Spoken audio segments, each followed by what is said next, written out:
জনৈক মুফাসসির বলছিলেন, একদিন বাইজিদের মাতা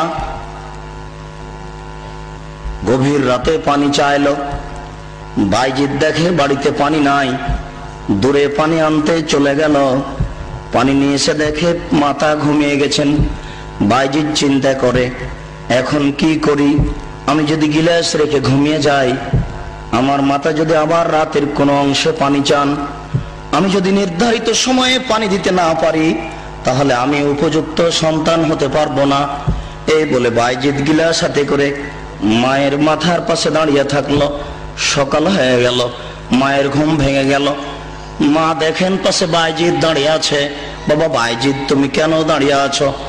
আম্মা, আপনি সন্ধ্যা রাতে পানি চেয়েছিলেন, দেখি বাড়িতে পানি নাই, দূরে পানি আনতে চলে গেলাম।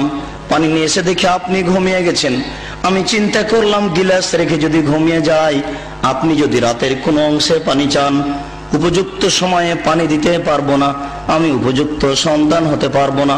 এই জন্য আমি গিলাস হাতে করে আপনার মাথার পাশে দাঁড়িয়ে আছি।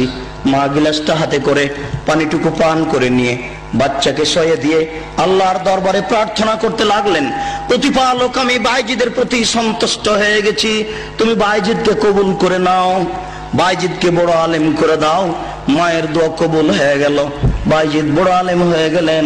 ঘটনা মিথ্যে। মায়ের দোয়া কবুল হয়ে যদি বাইজিদ বড় আলেম হতেন, তাহলে বাইজিদ একথা বলতেন না।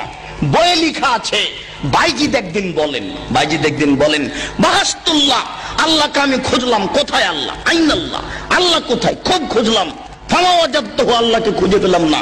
ফায়জান আল্লাহ, দেখি আমি নিজেই আল্লাহ।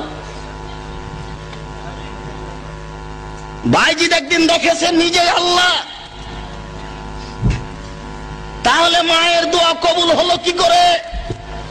ভুল পথে কি মায়ের দোয়া কবুল হয়? তা হয় না। যারা এই বাউল ফকির এই জিকির প্রথা চালু করেছে, তার কয়েকজন বড় হোতার একজন বাইজিদ, এক ইমাম গাজ্জালি, মনসুর হাল্লাজ, এরাই হচ্ছে এই আপনার অন্ধকারে জিকির নীতি চালু করেছে।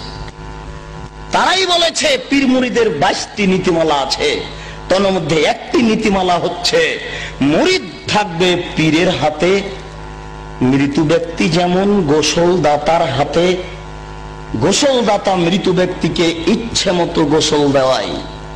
গোসল দাতা মৃত ব্যক্তির কোন জায়গায় কোন অঙ্গে হাত লাগালে মৃত ব্যক্তি কি বলতে পারবে যে আমি ইতস্তবোধ করছি বা লজ্জাবোধ করছি? এটা কি মৃত ব্যক্তির বলার ক্ষমতা আছে? মৃত ব্যক্তি যেমন কিছু বলতে পারে না, কিছু বলে না, ঠিক মুরিদও তেমন পীরের হাতে। পীর মুরিদকে ইচ্ছে মতো কাজে লাগাবে, ব্যবহার করবে। একটু যদি কিছু বলে, তাহলে মুরিদই কেটে যাবে। এটা দেশে বাস্তবায়ন হচ্ছে, এটা মানুষ করছে, লাখো মানুষ এটা করে চলেছে। আমরা পিতা মাতার সেবার জন্য এরকম মিথ্যা কাহিনী জনগণের সামনে পেশ করতে চাই না।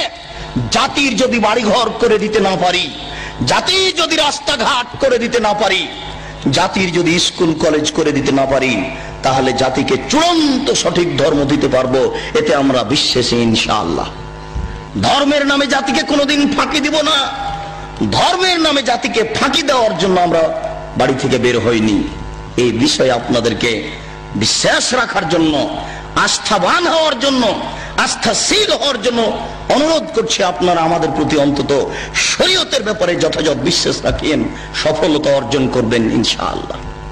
আমরা ছোটবেলায় শুনেছি, এই বক্তার কাছে শুনে কাঁদতেছি। আল্লাহ রসুলের সামনে একদিন জিবরাইল আমিন আসলো। জিবরাইল আমিন এসে জিজ্ঞেস করতেছে যে তোমার বয়স কত জিবরাইল? আল্লাহর নবী জিজ্ঞেস করছেন। তো জিবরাইল বলছে আমার তো মনে নাই, তবে সপ্ত আকাশে আমি একটা তারকা উদিত হইতে দেখতাম। এই তারকাটা 70,000 বছর উদিত হয়ে থাকতো, আবার 70,000 বছর ডুবে যেত। এভাবে করে আমি 75,000 বার দেখেছি, বলে না? তখন আল্লাহর নবী বলছেন, জিবরাইল তুমি কি জানো ওই তারকাটাকে?